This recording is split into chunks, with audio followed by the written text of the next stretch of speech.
As a home-based cook, baker and food content creator, her mouth-watering homemade meals on Sunday's social media posts have captured the eyes of thousands of followers. And to tell us more about her journey in the culinary space and also share some tips on some of the meals we can make to celebrate Father's Day today, Mangale joins us now via Zoom. Mangale, a very good morning to you. Thanks for joining us. Welcome to Morning Live.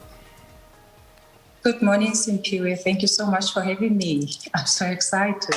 Yeah, indeed. It is indeed a pleasure having you. I'm having you this morning. Now, first of all, just take us through where this love and passion for cooking and food content creation comes from. So, food content creation actually started, for me, it started a while back. I remember when I used to, growing up, my aunt would come through and then she would make us all these meals that we've never heard or seen of. So I remember the first meal that she made for us was, actually she made a malva pudding.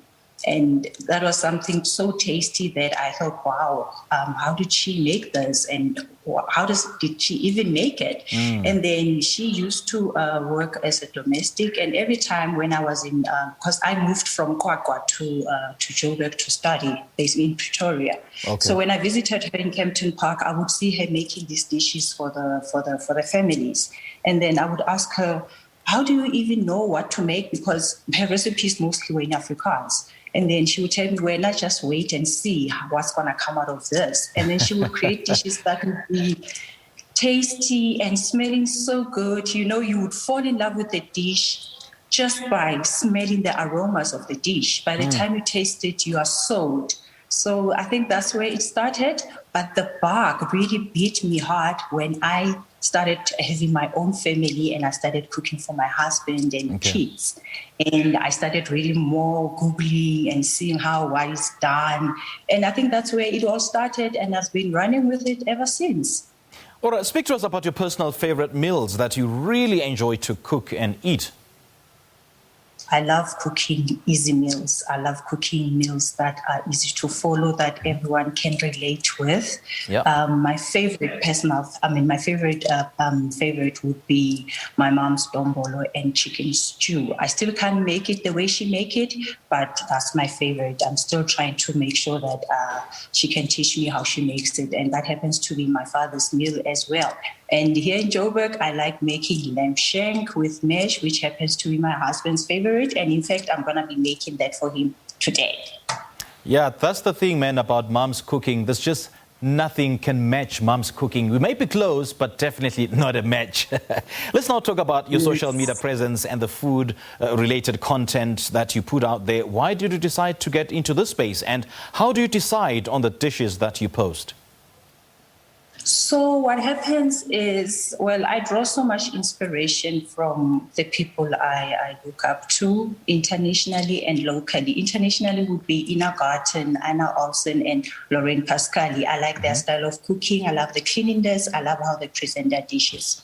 And then locally would be Siba, the Lazy Makoti, Yozanele, and I love how they also present our food. So I think that's where I draw inspiration from. And I thought to myself, wow, these ladies are doing so much with food, and why don't I try it and see how if I can make it, if I can do it like they do it, but you must always bring in your own flavor, bring in your own style when you do all these things. And then people will tell you, like my family, because they're my guinea pigs, they always say, wow, this tastes so good. And then I started investing in good phone, because your eyes must love your food first before you even taste it.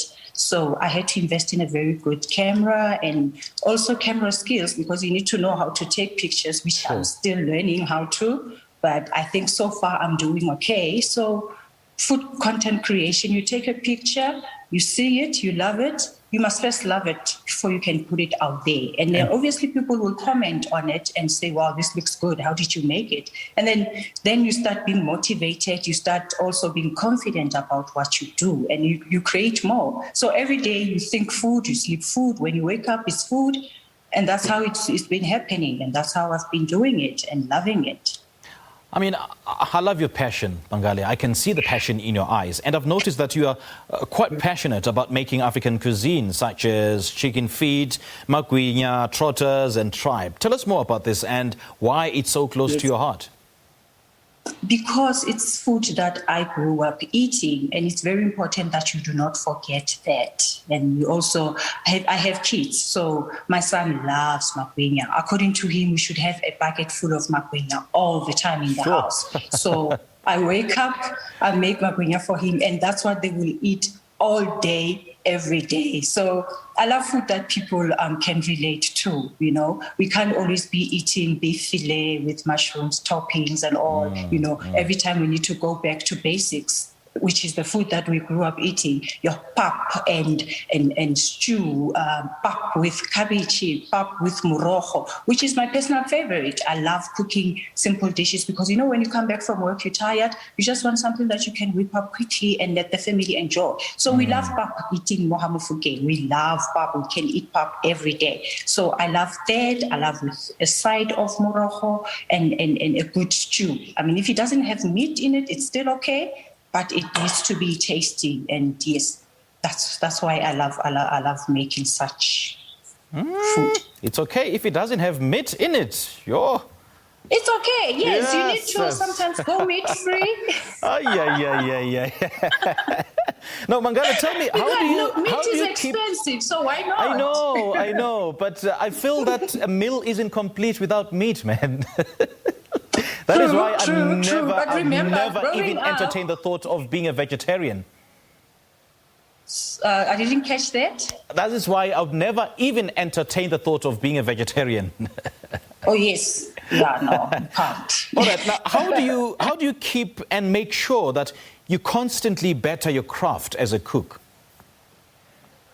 Read up more, Google more, watch what other people are doing, draw inspiration from there to better yourself. Remember, an expert was once a beginner, so you need to look and see what other people are doing so that you can also, you don't have to do the same, but you can see what this person this is what they are doing, they're loving it, and you can draw so much inspiration from there and work with it. If you're really passionate, because passion is very important. Yes. You can't just say, I love food, I love doing this, but yet your passion is not there. I mean, it's easy to see when a person says, I love food, I love doing this, but what is that you are doing? So you need to also, your passion must also prove in what you create, in the photos, in the food that you create. So looking up to the people that do it, that has been doing it, is very important. Yeah, you're quite right there. I mean, passion actually shows in the taste of the food and the presentation as well,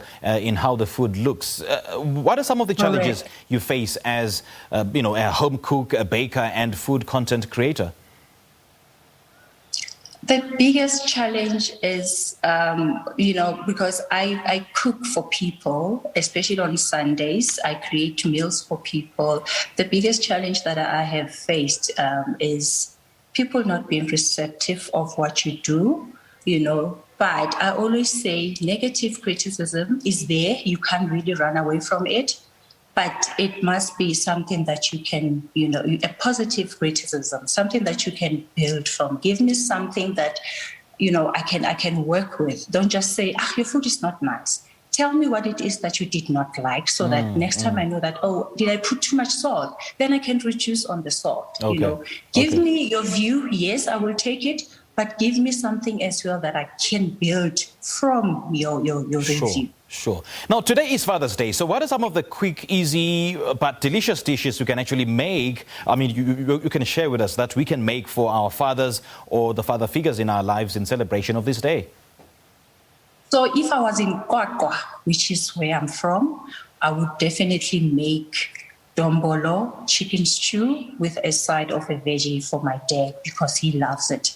But because I'm here with my husband and kids, I'll be making his favorite, which is a lamb shank with mash and some broccoli and carrots on the side. He loves it. So those are the easy meals to prepare, which I can suggest to people.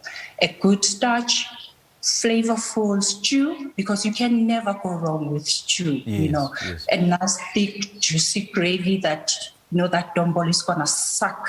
And then you can just also finish off by, when you have that little bit of gravy, you can just use your dombolo to clean up your plate, and then you know that you are okay. That's what I do all the good. time, actually. Yes, so those are the easy meals that I can suggest people make. And a samp as well. Samp goes very well with any stew. So you can't go wrong with a creamy samp, which is also my favorite personal dish. Okay, so how do your fans connect with you on social media and, just to get a glimpse of your recipes? So I am available on Instagram at Homemade by Mangale. That's my handle. And I also have a WhatsApp link there. And so that's where people can connect with me and see what I do and what I create. I also have some breakfast smoothies for all those health freaks. If you don't want to eat, a big breakfast, you can always just go for a smoothie and yes, carry on with your day. Great stuff. Thank you so much for chatting to us, Mangale. We appreciate it. Thank you so much, Simpiwe Kyaleboha. Have a good day. Thank you. Joining us via Zoom is home-based cook and baker Mangale Mofokeng, and we've been in conversation with her about her culinary journey.